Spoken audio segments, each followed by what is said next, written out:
বাঁহৰ গাজৰ খাৰ খাই নহয় মই বনাম কেনেকৈ চাবচোন। এইটো বাঁহৰ গাজটো লৈছোঁ মই, সৰু এটা লৈছোঁ, কঁঠাল গুটি, আদা, মচুৰ দালি।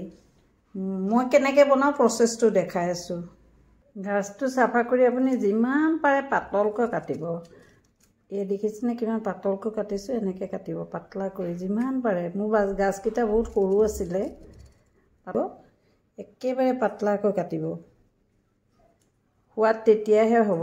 ডাঠকৈ কাটিলেও বেয়া নালাগে বাৰু, খৰিচা কৰোঁ পাতলাকৈ নিজে চকলিয়াই ল'বলৈ ভাল হয় আৰু তেতিয়া বাঁহৰ গাজৰ খাৰখন বৰ সোৱাদ হয়। কাটি ল'লোঁ। এয়া চাওক, মচুৰ দালি এইটো বাতিৰে 1 বাতি দিম।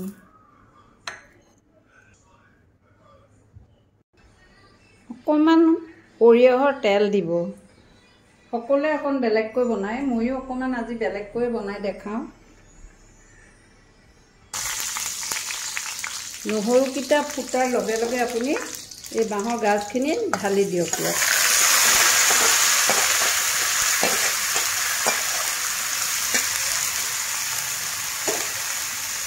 লগে লগে ধুই থোৱা মচুৰ দালিকেইটা একেলগে দি দিলোঁ।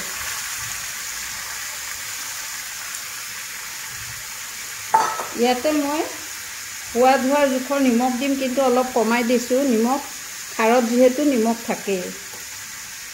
এতিয়া অকণমান লৰাই দিম।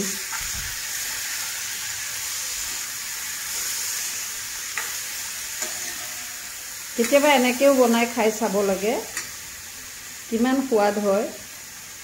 1 চামুচ ইয়াত মই সৰু চামুচেৰে আদা নহৰু দিম। থেতেলা লৈছোঁ, গোটা নাই লোৱা, ইয়াত থেতেলা দিছোঁ আদা নহৰু।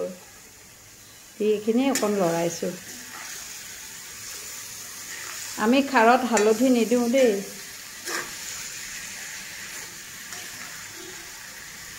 আগতে কোৱা শুনিছিলোঁ খাৰত হালধি দিলে কিবা এটা ফুড পয়জন হয় বুলি কয়, কিন্তু আজিকালি দেখিছোঁ মানুহে খায়। আগতে কিন্তু মনা আছিলে।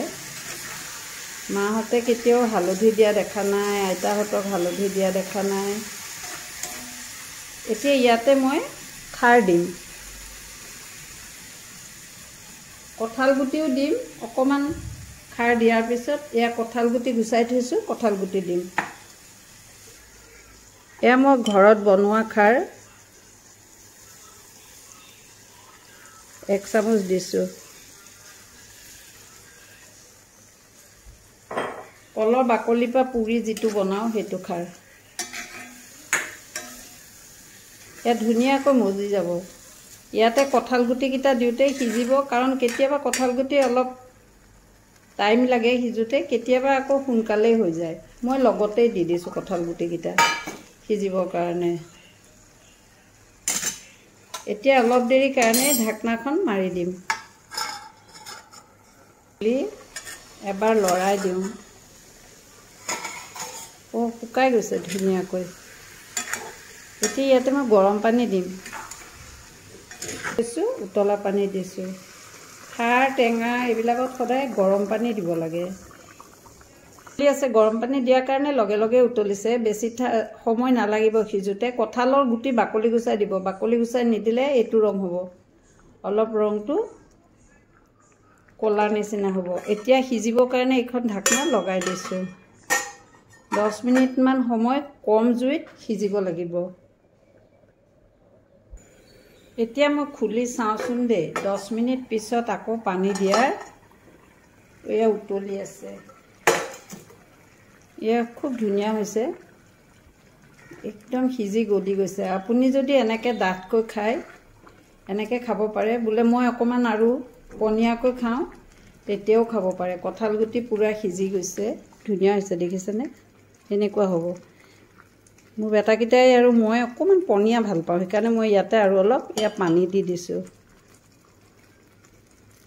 গৰম পানীহে দিছোঁ দেই, ঠাণ্ডা পানী নকৰিব ব্যৱহাৰ। হৈ গ'ল, লগে লগে উতলি গৈছে। আপোনালোকে সকলোৱে মোৰ নিচিনা ট্ৰাই কৰিব দেই। মনত ৰাখিব, কঁঠালৰ গুটিটো যদি বাকলিৰ সৈতে দিয়ে, ৰঙা বাকলিটোৰ সৈতে, তেতিয়া খাৰখন ক'লা হ'ব। আৰু যদি আপুনি